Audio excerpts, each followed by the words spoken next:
Kabir sir क्या बढ़िया सो लगाया आपने। अच्छा, तो सुर की बहुत समझ है। हाँ, अब गर्दन क्या हिला रहा है? चल जा, पानी लेके आ, गला सूख गया है मेरा। जी सर।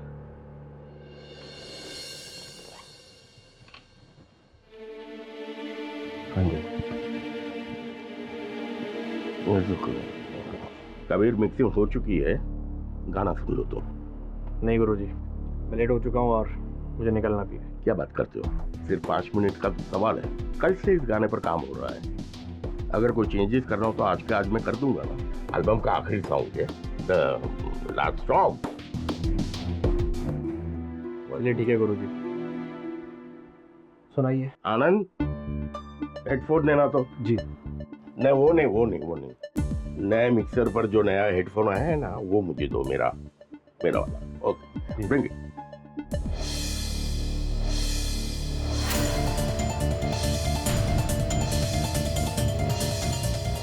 तुम्हारे एल्बम का आखिरी song, just 5 minute, the last song. शुरू करें?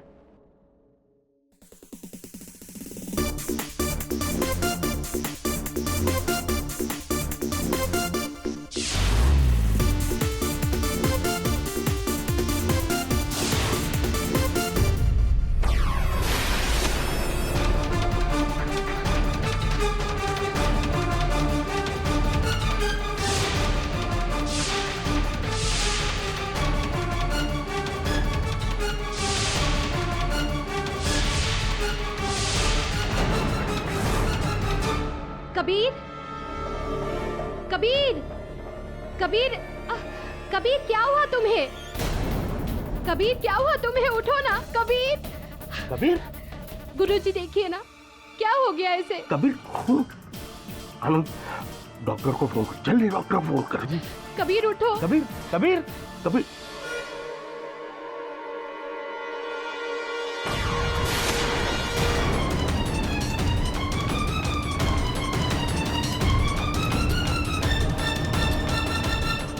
मशहूर सिंगर कबीर अली की मौत एक हादसा है या फिर हत्या?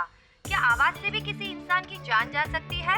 हमारे जानकारी के अनुसार कबीर अली की मौत अपने स्टूडियो में कमबैक एल्बम का आखिरी गाना सुनते वक्त हुई।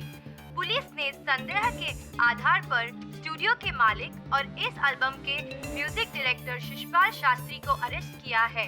क्या शिशपाल शास्त्री, जिसने कबीर को पहली बार ब्रेक दिया था, क्या उनके हत्या के जिम्मेदार है? क्या पुलिस ये साबित कर पाएगी कि आवाज की मदद से किसी इंसान की जान ली जा सकती है? विचित्र केस है, हत्या का शस्त्र ध्वनि। इंटरेस्टिंग। तो केडी साहब, हमारी राय के हिसाब से कबीर अली का मर्डर शीशपाल ने किया। और आपके इस राय के पीछे कारण जान सकता हूँ मेरा थोड़ा सा? कारण नंबर 1, जिस स्टूडियो में वो अपनी एल्बम का गाना सुन रहे थे, वो स्टूडियो शीशपाल का था।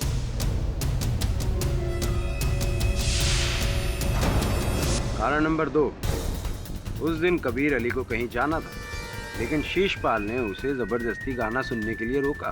स्टूडियो में स्पीकर्स होने के बावजूद भी शीशपाल ने कबीर अली को हेडफोन पर गाना सुनने के लिए फोर्स किया, जिससे कबीर अली की दिमाग की नसों पर जोर पड़ा और वो फट गई, जिसकी वजह से उसकी मृत्यु हो गई। पोस्टमार्टम की रिपोर्ट भी इस थियरी को सपोर्ट करती है। ये सब झूठ है, मैंने किसी को नहीं मारा। अरे कबीर मेरा स्टूडेंट है, मैंने उसे संगीत सिखाया, मैं उसे क्यों मारूं? तुम सब लोग मुझे खामखा इस केस में फंसा रहे हो। तुम चाहे जो भी कर लो, सत्य की हमेशा जीत होती है। बात तो सही है राठौड़ साहब, सत्य की हमेशा जीत होती है। सत्यमेव जयते।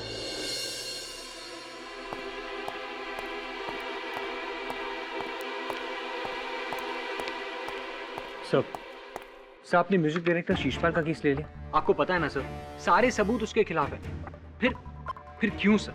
ना विचलित क्यों हो रहा है वरुण?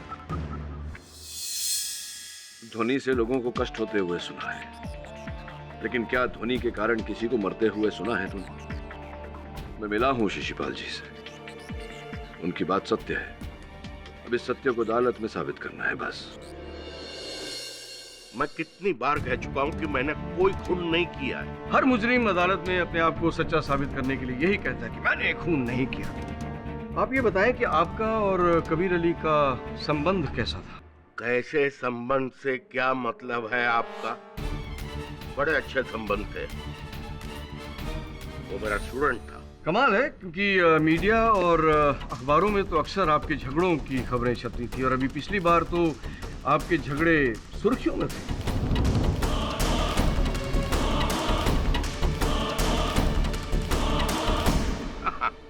वो तो बहुत पहले की बात है, जब साहब कबीर उस समय नशे में था और जिस दिन ये घटना हुई उसके अगले दिन ही मेरे पास आया और माफी मांगी। मीडिया वालों ने ये खबर नहीं छापी, उन्हें तो सिर्फ गॉसिप चाहिए। अच्छा ये बताइए कि आपको एक इंटरनेशनल प्रोजेक्ट से जब कबीर अली ने बाहर निकलवाया था तो तब भी क्या वो नशे की हालत में था? एक नहीं, उसने कई प्रोजेक्ट से आपको बाहर निकलवाया था। नहीं, इससे साफ जाहिर होता है कि उसे आपके साथ काम करना पसंद नहीं। फिर ऐसी क्या वजह रही कि अपनी कमबैक एल्बम के लिए उसने बाकी सब म्यूजिक डायरेक्टर्स को ताक पे रख के आपको चुना? क्योंकि आप कष्ट ना करें, मैं बताता हूँ। योर ऑनर, कबीर अली जब अपनी कमबैक एल्बम के लिए नए म्यूजिक डायरेक्टर्स ढूंढ रहे थे तो शीशपाल जी को इस बात का पता चल गया। उन्होंने कबीर अली के मैनेजर से कांटेक्ट किया और उसके हाथ पांव जोड़े, मिन्नतें की कि किसी भी तरीके से मेरी कबीर अली से मीटिंग फिक्स करा। दरअसल शीशपाल जी कबीर से बदला लेना चाहते थे। मैं समझ सकता हूँ, एक गुरु होने के नाते जिस लड़के को आपने शिक्षा दी, दीक्षा दी, उसे इस काबिल बनाया कि वो इतना बड़ा स्टार बन जाए, और स्टार बनने के बाद जब वो आपकी जड़ें काटने लगे तो फिर आप क्या करेंगे? वही करेंगे जो आपने किया। ये सब झूठ है। ये सच है। कबीर अली शीशपाल जी के काम से कभी भी खुश नहीं था और रिकॉर्डिंग के दौरान इन दोनों के अक्सर झगड़े हुआ करते। कबीर, तुम्हारे सुर यहाँ वहाँ हो रहे। गुरुजी, सुरों के बारे में छोड़िए, पब्लिक के बारे में सोचिए। उन्हें मेरा ये स्टाइल पसंद है। जब तुमने पहली बार मेरे पास गाना गाया था तब ये स्टाइल नहीं था तुम्हारा। तुम पब्लिक को भूल जाओ, सुरों ने तुम्हें बनाया है। कैसे भूल जाऊं गुरुजी? ये गाना मैं घर पे बैठ के सुनने के लिए रिकॉर्ड नहीं कर रहा हूँ, पब्लिक के लिए रिकॉर्ड कर रहा हूँ। शीशपाल जी ने एक ही तीर से दो शिकार किए। एक तो कबीर अली को अपने रास्ते से साफ कर दिया और दूसरा अपने डूबते हुए करियर को बचा लिया। और जाहिर है योर ऑनर कि the great singer Kabir Ali की आखिरी एल्बम कौन नहीं खरीदना चाहेगा? योर ऑनर, कबीर अली की मौत दिमाग की नस फटने से हुई है, जिसे मेडिकल लैंग्वेज में ब्रेन हेमरेज कहते हैं। उस पर मैं रोशनी थोड़ी देर बाद में डालूंगा, लेकिन उससे पहले मैं मरहूम कबीर अली की बेवा पलक अली को कटघरे में पेश करने की इजाजत चाहूंगा। इजाजत। पलक जी, कृपया करके अदालत को बताएं कि उस दिन क्या हुआ था स्टूडियो में। जी, कबीर ने हेडफोन लगाकर गाना सुनना शुरू ही किया था कि अचानक वो बहुत तड़पने लगा। कैसे? ऐसे जैसे किसी ने उसके कानों में तेजाब डाल दिया हो।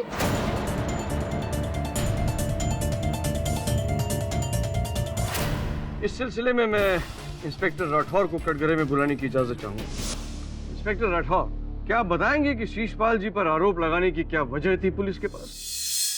सर, जैसे आप जानते हैं कि कबीर अली की मौत ब्रेन हैमरेज से हुई है, इसलिए पुलिस के पास ये सवाल था कि आखिर कबीर अली को ब्रेन हैमरेज हुआ क्यों। तभी हमारी नज़र उस फोटोग्राफ पर गई जो एज एन एग्जिबिट हमने कोर्ट में भी जमा किया है। उसमें आप देख सकते हैं कि कबीर अली ने हेडफोन पहने हुए हैं जो पीछे रखे मिक्सर से कनेक्टेड है और जिसकी वॉल्यूम 200 डेसिबल पर सेट थी। 200 decibel, point to be noted milord. ध्वनि में बहुत शक्ति होती है। उड़ता हुआ प्लेन 120 डेसिबल की ध्वनि पैदा करता है योर ऑनर, और एक बड़ा पटाखा 150 डेसिबल की ध्वनि पैदा करता है, जिससे अक्सर इंसान परेशान हो जाता है। तो आप अंदाजा लगा सकते हैं योर ऑनर कि 200 डेसिबल की ध्वनि बिना किसी रोक टोक के सीधा कानों के अंदर जब जाएगी तो दिमाग की नसें नहीं फटेंगी तो क्या हो? प्रोसिक्यूटर साहब, एक प्रश्न उठ रहा है मेरे मन में, कृपया उत्तर दीजिए। कबीर साहब की मृत्यु के कुछ दिन पहले शिशपाल और कबीर साहब एक साथ काम कर रहे थे। अगर शिशपाल जी कबीर साहब की हत्या करना चाहते तो कोई आसान सा तरीका अपनाते, इतना जटिल रास्ता क्यों अपनाया ना? केडी साहब, औरों के लिए जटिल काम हो सकता है, लेकिन शीशपाल के लिए बच्चों का खेल है। आप शायद भूल रहे हैं कि शीशपाल जी म्यूजिक डायरेक्टर हैं। सुरों के साथ, ध्वनि के साथ खेलना, नए नए एक्सपेरिमेंट करना इनका रोज का काम। योर ऑनर, शीशपाल जी ने कबीर अली की हत्या करने के लिए ध्वनि का सहारा लिया था, और इसके लिए मैं शीशपाल जी के असिस्टेंट आनंद को कटघरे में बुलाने की इजाजत चाहूँ। तो आनंद जी, आप शीशपाल जी के साथ कितने सालों से काम कर रहे हैं? जी 3 साल। 3 साल? 3 नहीं, 4 साल से। आप तय कर लें कि कितने साल हुए हैं। 4 साल 2 महीने। तो आपको तो पता होगा कि शीशपाल जी के स्टूडियो में जो इक्विपमेंट्स हैं वो पुराने हैं या अभी हाल ही में नए खरीदे गए हैं। आप ये फोटो देख के बताएं, ये जो मिक्सर खरीदा गया है ये पुराना है या अभी हाल ही में नया खरीदा गया है?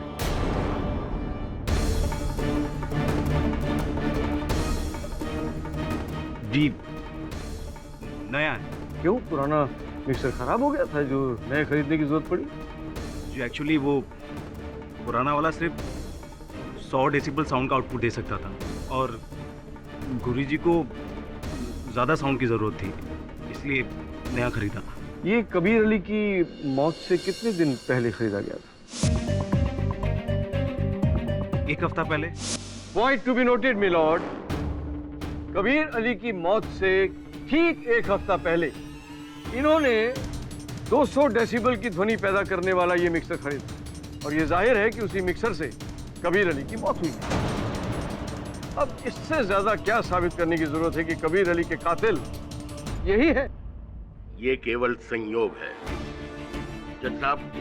उस दिन मैंने और भी साउंड इक्विपमेंट्स खरीदे थे मेरे स्टूडियो को अपग्रेड करने के लिए, और ये सब मैंने पलक के कहने पर किया, क्योंकि वो चाहती थी कि कबीर के इस एल्बम में लेटेस्ट टेक्नोलॉजी का इस्तेमाल हो। पलक ने आपसे कहा और आपने मान लिया। इतने भोले मत बनिए शीशपाल जी। 200 डेसिबल की ध्वनि, अरे 200 डेसिबल की ध्वनि आप कभी सुन सकते हैं? आप तो क्या, कोई भी नहीं सुन सकता। और किस अपग्रेडेशन की बात कर रहे हैं आप?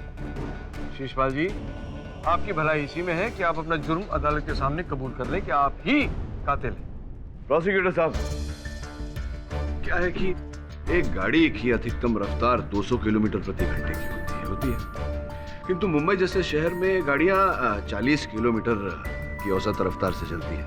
अब 40 किलोमीटर और 200 किलोमीटर में तो बहुत बड़ा अंतर होता है, तो फिर क्यों कार कंपनियां इतनी अधिक रफ्तार की कारें बनाती हैं?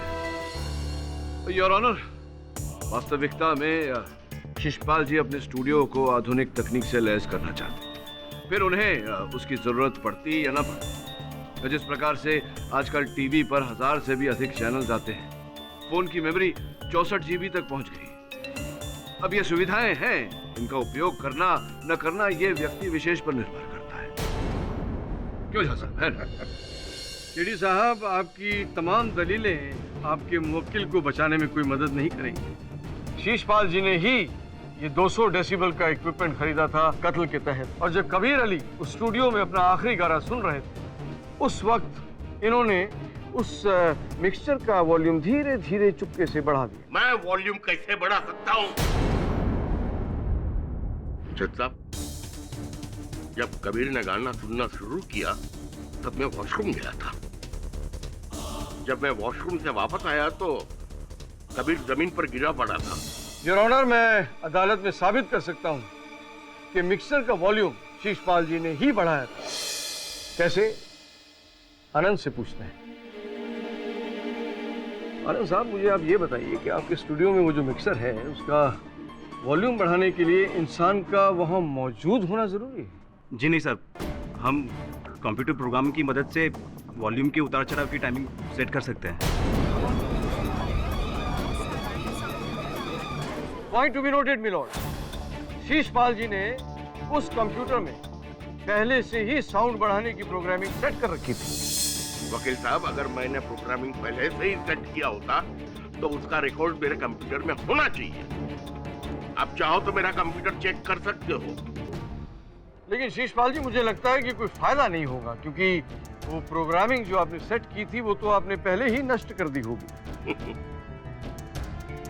आपकी कंप्यूटर के बारे में जानकारी बहुत ही अधूरी है। आपको शायद पता नहीं होगा कि अगर आप कोई चीज डिलीट करते हो, कोई डेटा डिलीट करते हो, उसका रिकॉर्ड भी कंप्यूटर में होता है। तो फिर क्या जादू से ही वॉल्यूम खुद ब खुद बढ़ गया? मुझे क्या पता, मैंने कंप्यूटर में कोई टाइमिंग सेट नहीं की थी।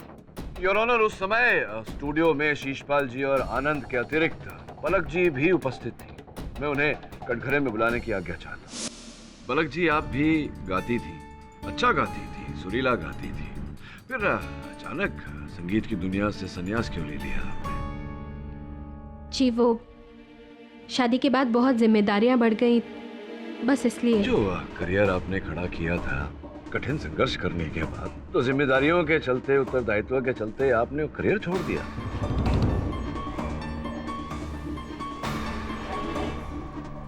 सर, दोनों में से किसी एक को तो करियर के साथ सैक्रिफाइस करना ही था ना। अच्छा, जो बात मैंने सुनी है क्या वो सच है पलक जी की जबरदस्ती की थी आपके साथ कबीर साहब ने? वो चलते थे आपके नाम से, आपके टैलेंट से? ऐसा कुछ भी नहीं था। हो सकता है मैंने गलत सुना, किंतु अखबार में जो समाचार छपते थे आपके और कबीर साहब के बीच, ये जो अनबन चल रही थी, एक रिपोर्ट में लिखा हुआ था कि उन्हें नशे की लत थी, नशा करने के बाद में वो हिंसक हो जाते थे, आपको मार पीटते थे। क्या ये भी मिस्टर गलत केडी, है? आप जानते हैं मीडिया को तिल का ताड़ बनाकर छापने की आदत है। तिल न हो तो ताड़ कैसे बनाए? खैर छोड़िए, ये देखिए इस तस्वीर में, देखिए आपके चेहरे पर चोट लगी हुई है और आप भरकस प्रयास कर रही है इस चोट को छिपाने का। ये क्या कैसे लगी आपको ये चोट? देखिए, छोटा सा एक्सीडेंट हुआ था मेरा, ये तस्वीर उस वक्त ली गई थी। चलिए ठीक है पलक जी, मान लेते हैं कि कबीर साहब के साथ आपका वैवाहिक संबंध बिल्कुल ठीक ठाक था, राजी खुशी थे आप दोनों, और आपने अपनी इच्छा से ही संगीत से संन्यास लिया। जी हाँ। तो फिर ये बताइए कि कुछ 6 महीने पहले मेरे एक मित्र हैं एडवोकेट, उनके पास आप गई थी तलाक की मांग लेकर, कबीर साहब से डिवोर्स चाह रही थी आप, ऐसा क्यों? योर ऑनर, नोट करने वाली बात है कि ये जो तस्वीर है इनकी, ये भी 6 महीने पुरानी है। क्यों, बताइए ना, मेरे प्रश्न का उत्तर दीजिए। हाँ, वो चोट कबीर की ही पहुंचाई हुई थी, और गुस्से में आके मैंने वकील से कांटेक्ट किया था, लेकिन कबीर को अपनी गलती का एहसास हुआ। उसने मुझसे माफी भी मांगी और दोबारा ऐसी कोई हरकत नहीं करेगा इस बात का प्रॉमिस भी किया। मैंने उसे माफ कर दिया था, और आप अपने एडवोकेट मित्र से पूछ सकते हैं क्या उसके बाद मैंने उन्हें कॉल किया या मैं उनसे मिलने गई? कहीं ऐसा तो नहीं पलक जी कि इस बात को लेकर भी कबीर साहब ने आपको धमकाया हो, इसी कारण आप दोबारा उस वकील से मिलने नहीं गई? कहीं ऐसा तो नहीं कि 6 महीने आप योजना बनाती रही कबीर साहब से छुटकारा पाने की? कहीं ऐसा तो नहीं कि उस दिन स्टूडियो में आपको अवसर मिल गया और आपने उस मिक्सर की जो क्षमता है वो 200 डेसिबल तक पहुंचाकर कबीर साहब की हत्या कर दी? What? I object your honour. KD साहब एक सम्मानित नागरिक पर झूठा इल्जाम लगा रहे हैं। क्या कह रहे हैं? मैं झूठ बोल? योर ऑनर, मैं और झूठ बोलूंगा, वो भी अदालत में? और आनंद ने अपने कथन में कहा था कि पलक जी के कहने पर शिशपाल जी ने वो मिक्सर खरीदा था, आपके कहने पर खरीदा था? हाँ, लेकिन मैंने तो वो सिर्फ बात में कह दिया था। या फिर शिशपाल जी के इस मिक्सर का फायदा उठाकर आपने अपनी योजना को फलीभूत किया? What nonsense! आप मुझ पर शक कर रहे हैं? हाँ, क्योंकि आपके पास कारण था कबीर साहब की हत्या करने का। उस दिन जब शिशपाल जी बाथरूम गए, आपने मिक्सर का डेसिबल बढ़ाया और उनकी हत्या कर दी।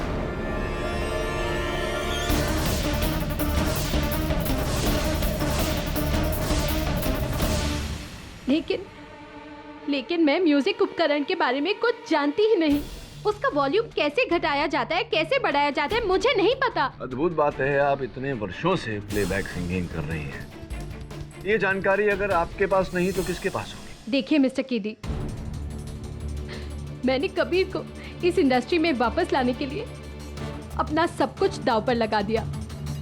घर, यहाँ तक कि अपने गहने भी गिरवी रख दिए सिर्फ उसकी सफलता के लिए। मैं गुरुजी के पास गई ताकि सारे म्यूजिक उपकरण अपडेट किए जा सके। अगर मेरा इरादा कबीर का खून करने का होता तो मैं ये सब करती ही क्यों? बताइए आप, क्यों करती मैं ये सब?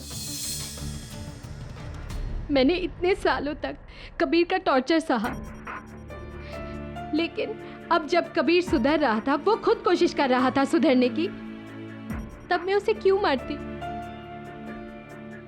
क्यों मारती मैं उसे? बताइए आप।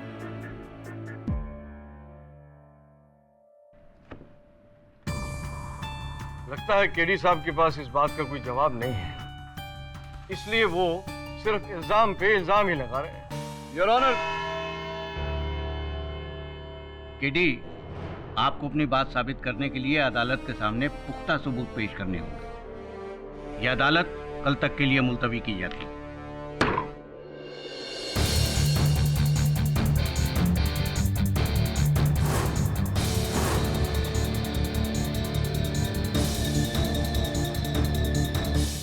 सब बहुत ही इंटरेस्टिंग फैक्ट्स हैं, मुझे तो इसके बारे में पता ही नहीं था। ये जानकारी जितनी दिलचस्प है उतनी आश्चर्यजनक भी। समझ रहा हूं मैं कुछ कुछ। योर ऑनर, कल रात मैंने ध्वनि की बारीकियों को समझने के लिए कुछ प्रयोग किए जो सफल रहे। अब मैं अदालत में ये स्पष्ट करना चाहूंगा कि कबीर अली की हत्या कैसे की गई। वरुण, इस मिक्सर के जरिए मैं अदालत में 200 डेसिबल की ध्वनि उत्पन्न करूंगा योर ऑनर, जो प्रोसिक्यूटर महोदय के अनुसार जानलेवा है, प्राणघातक है।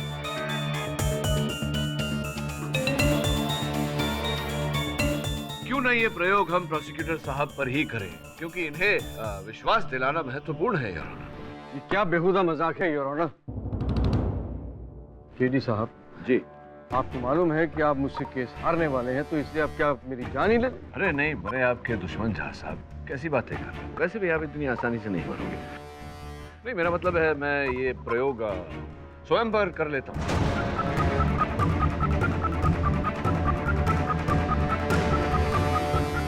ये जो मिक्सर है, ये यहाँ इसका कंट्रोल है, इसके द्वारा आप ध्वनि 200 डेसिबल तक बढ़ाते जाएं। चलिए अब अपने हाथों, कुर्सी ले आओ वरुण, अपने हाथों से मुझे ये हेडफोन पहना दीजिए। आइए पीछे से।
केडी, तुम इस तरह हमें छोड़ के नहीं जा सकते।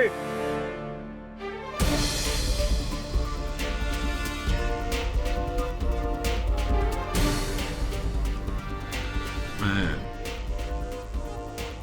गया नहीं हो जा सकता हूँ। अदालत में अपने भावनाओं को नियंत्रण में रखिए। ये क्या बेहुदा मजाक है जज साहब? केडी, आप ठीक तो हैं ना? जी योर ऑनर, मैं ठीक हूँ। क्षमा चाहता हूँ इस प्रदर्शन के लिए। योर ऑनर, जैसा कि अभी मैंने अभियोग पक्ष महोदय की सहायता से स्वयं पर 200 डेसिबल की ध्वनि का प्रयोग किया, ये प्रमाणित करने के लिए योर ऑनर की ध्वनि से कभी किसी की हत्या नहीं की जा सकती। हमारे शरीर की प्रतिरोधक क्षमता इतनी अधिक होती है कि ध्वनि हमारे शरीर पर असर तो करती है, लेकिन हमें मार नहीं सकती। योर ऑनर, हमारे कान में 3 हड्डियां होती हैं, जिन्हें अंग्रेजी में मैलियस, इंकस और स्टेपस कहते हैं। तेज ध्वनि सुनते ही ये हड्डियां सिकुड़ जाती हैं और उस तेज ध्वनि को हमारे मस्तिष्क तक नहीं पहुंचने देती। इसलिए योर ऑनर, मैंने ये प्रदर्शन अदालत में किया। योर ऑनर, मेरी दरख्वास्त है कि बहस को आगे बढ़ाने से पहले किसी एक्सपर्ट की राय ले ली जाए। एब्सोल्युटली। इजाजत। डॉक्टर साहब, केडी ने जो साइंटिफिक एविडेंसेस अदालत के सामने पेश किए हैं, उनके बारे में आपका क्या विचार है? KD is absolutely right. आपका कहने का मतलब है कि कबीर की मौत ध्वनि से नहीं हुई? नहीं, साउंड ही इनकी मौत की वजह है।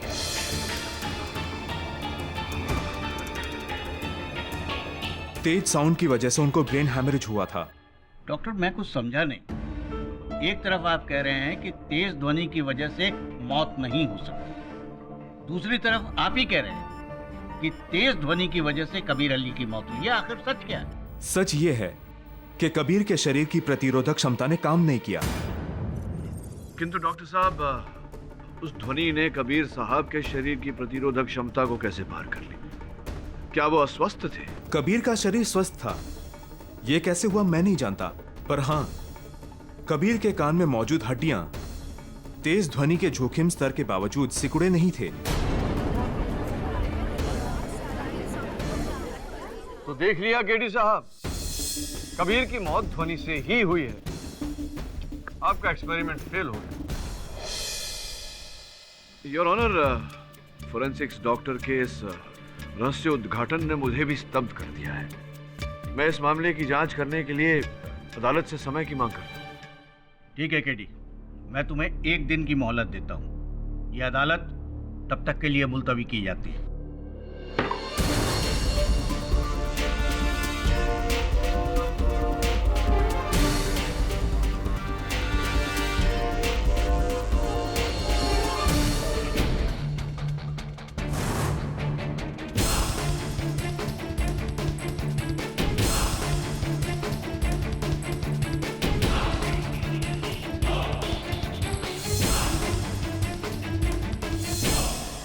Excuse me, Katie's.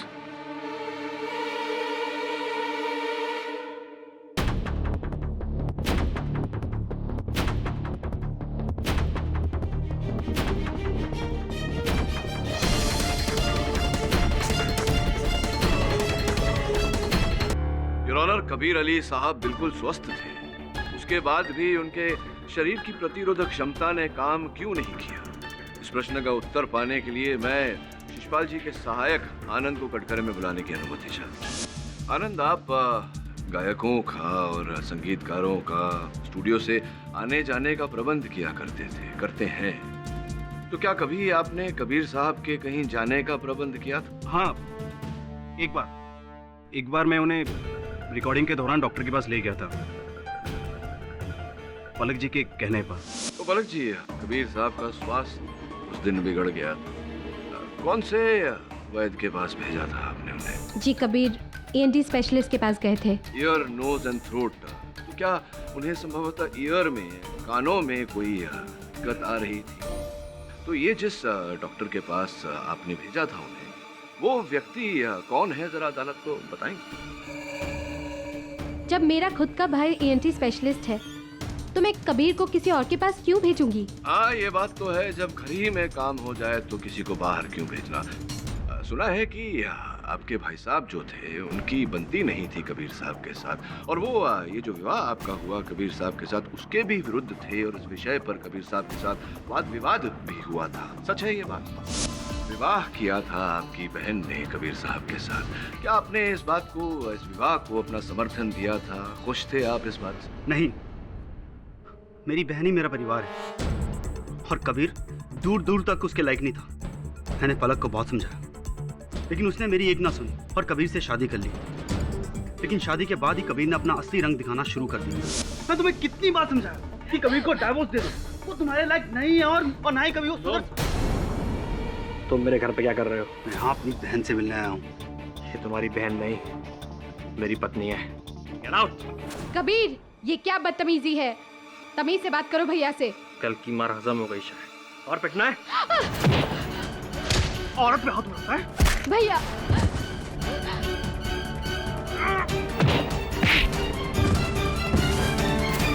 आपने अपनी बहन पलक की समस्या ही हल कर दी कबीर साहब की हत्या करके।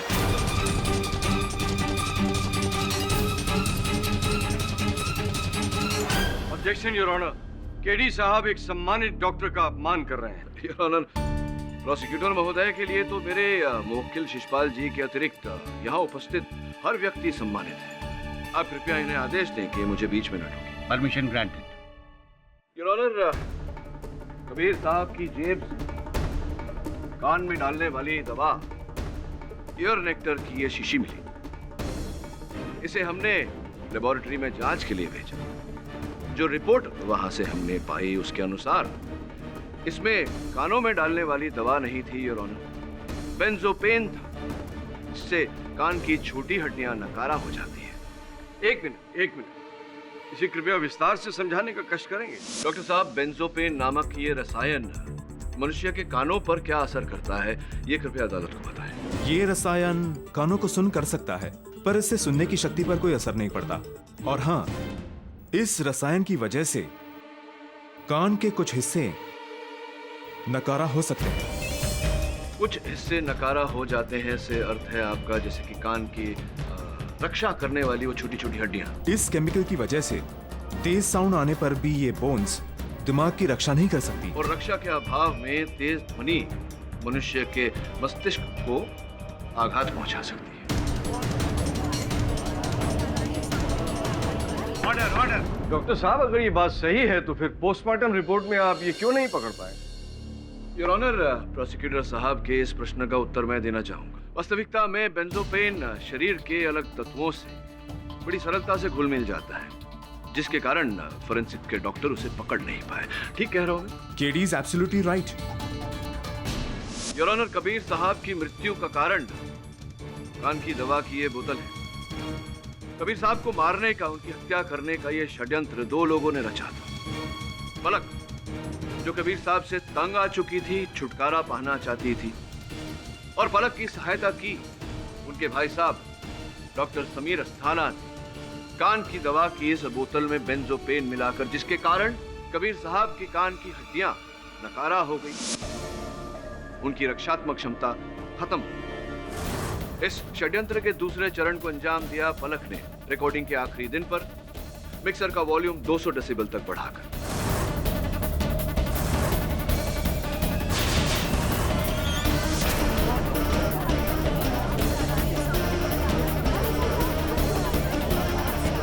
ऑर्डर। केडी साहब, मैं एक डॉक्टर हूँ, केमिस्ट नहीं। मेरा काम है दवा लिख के देना, और जिस दवा को आप अदालत में सबूत बनाकर पेश कर रहे हैं, वो दवा मैंने कबीर को प्रिस्क्राइब की थी, दी नहीं थी। कबीर ने वो दवाई बाहर किसी केमिस्ट से ली थी। उसमें बेंजापेन कहाँ से आ गया मैं नहीं जानता। क्या सबूत है आपके पास इस बात का कि आपने दी नहीं थी? ये आप आनंद से पूछ सकते हैं, वो वहीं पे था, या फिर मेरी सेक्रेटरी अलीशा से पूछ लीजिए। कबीर ने उससे ये भी पूछा था कि बाहर केमिस्ट खुला है कि नहीं। ऑब्जेक्शन योर ऑनर, केडी साहब शीशपाल जी को बचाने के लिए उल जलूल दलीलें पेश कर रहे हैं। इससे पहले इन्होंने जो भी सबूत दिए हैं वो अंत में गलत साबित हुए हैं। आखिर ये हो क्या रहा है अदालत में योर ऑनर?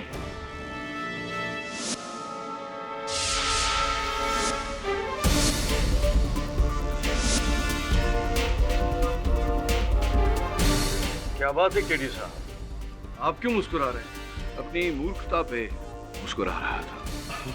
आपने मान लिया कि आप गलत थे? हाँ, बहुत बड़ी भूल की है मैंने। अब देखिए ना, हर प्रश्न का उत्तर मेरे सामने था, मैं ही इन्हें अनदेखा कर रहा था। बताता हूँ। शिशपाल जी, कितने वर्षों से आनंद जो आपके सहायक हैं, आपके साथ कितने वर्षों से काम कर रहे हैं? 4 साल 2 महीने।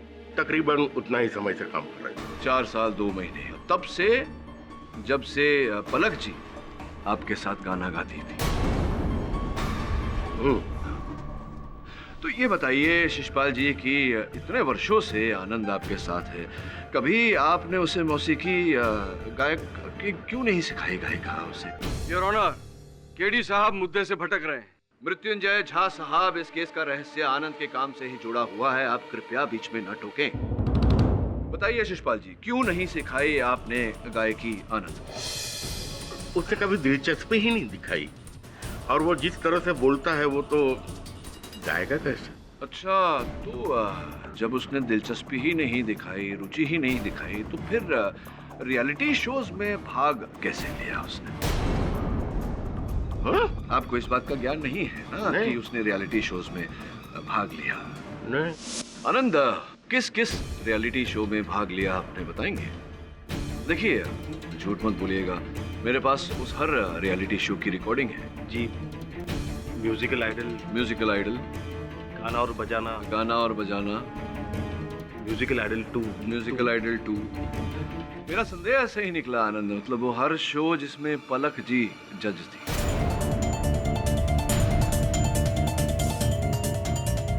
दुनिया को धोखा दे सकते हो लेकिन मेरी आंखों को नहीं। मैंने देखा कि जब जब तुम पलक जी को देखते हो तुम्हारे अंदर एक उत्तेजना सी भर जाती है।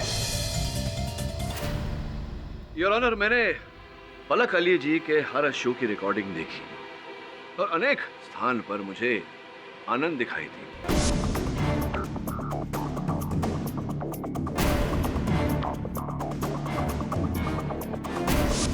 मैंने इस बात को महत्व नहीं दिया ये सोचकर कि शिशपाल जी ने इन्हें किसी कार्य के लिए भेजा होगा, किंतु जब सारे रास्ते बंद हो गए तो मेरी नजर आनंद पर गई। आनंद उस हर जगह उपस्थित था, रिकॉर्डिंग स्टूडियो में, केमिस्ट के पास, डॉक्टर अस्थाना के क्लिनिक में, और शिशपाल जी ने मेरे संदेह को विश्वास में बदल दिया ये कहकर कि इन्होंने आनंद को उन रियलिटी शोज में नहीं भेजा था। तो क्यों हिस्सा लिया आपने उन रियलिटी शोज में? मैं बताता हूं। उन रियलिटी शोज में हिस्सा लेना, शिशपाल जी का सहायक बनना, इन सारे कार्यों के पीछे एक ही कारण था, पलक अली। और इसी कारण से तुमने कबीर अली की हत्या भी की है। योर ऑनर, किसी का प्रशंसक होना कोई बुरी बात नहीं, किंतु जब यह प्रशंसा, यह सम्मान सनक बन जाए तो तकलीफ हो जाती है, घातक बन जाती है। और ऐसा ही इस केस में हुआ। क्या मैं सही कह रहा हूं या मैं सही कह रहा हूं आनंद जी? देखिए, मैं पलक का प्रशंसक नहीं हूं।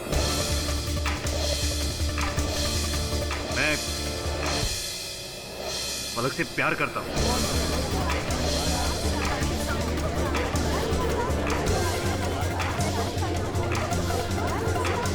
Order, order. पलक के लिए मैं गांव छोड़कर यहाँ आया।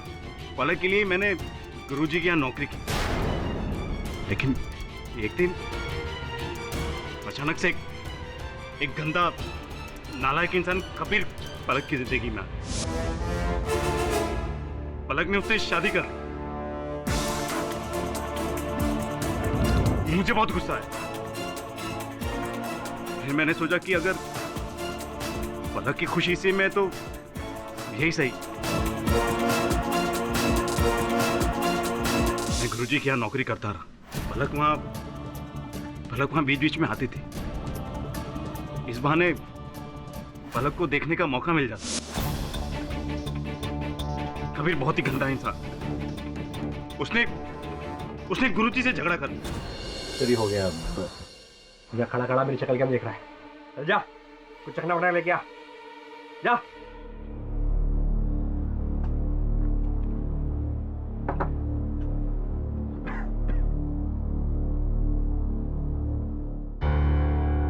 कबीर, तुम शराब पी रहे हो स्टूडियो में, काम की जगह पर? अरे ये मेरा मंदिर है, मंदिर। यहाँ पर मैं पूजा करता हूँ। अरे होगा ये आपका मंदिर, लेकिन मैं जो चाहे वो कर सकता हूँ। मैं स्टार हूँ, स्टार। बाहर निकलो यहाँ से। आओ। नहीं करना मुझे आपके साथ काम। पलक ने स्टूडियो में आना बंद कर दिया। मैं पागल हो रहा था। मैं समझ नहीं पा रहा था कि पलक को कैसे मिलूं, कहां से देखूं। फिर मैंने हर उस रियलिटी शो में पार्ट लिया जिसमें पलक जज हुआ करती। इस बहाने मुझे पलक को देखने का मौका मिलता था। लेकिन कबीर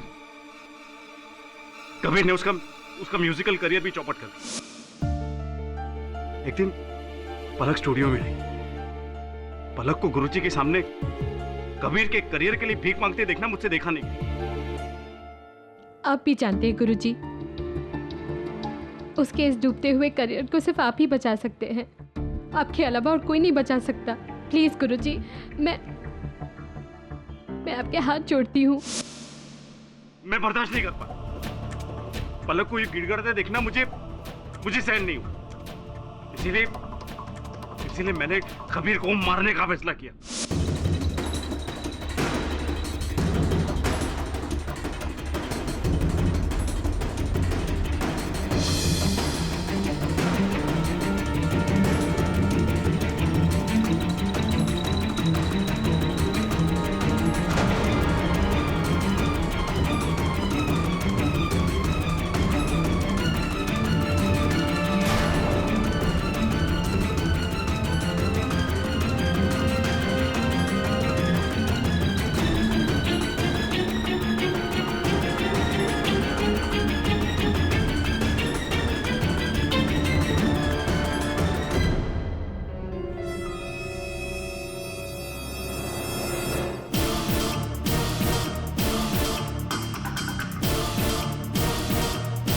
चल जा, पानी ले गया।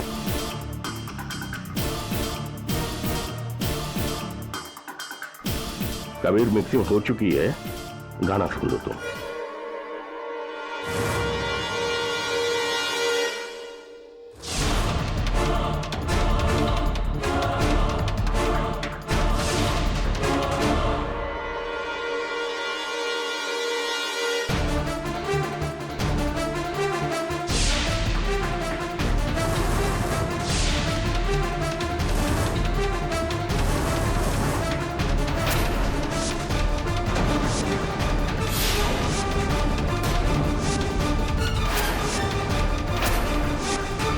मेरे दिमाग में आया कि मैं 200 डेसिबल की क्षमता वाला म्यूजिक कंसोल और बेंजोपिन रसायन की मदद से कबीर की हत्या कर सकता हूँ। ऐसा मैंने एक इंग्लिश पिक्चर में देखा। डिफेंस प्रेस चलो। आनंद ने अपना गुनाह खुद कबूल किया है।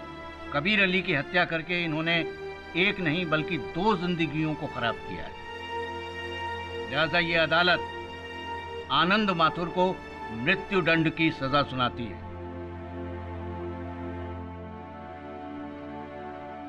और शिशपाल शास्त्री को तमाम इल्जामात से बाइज्जत बरी करती है। The case is close.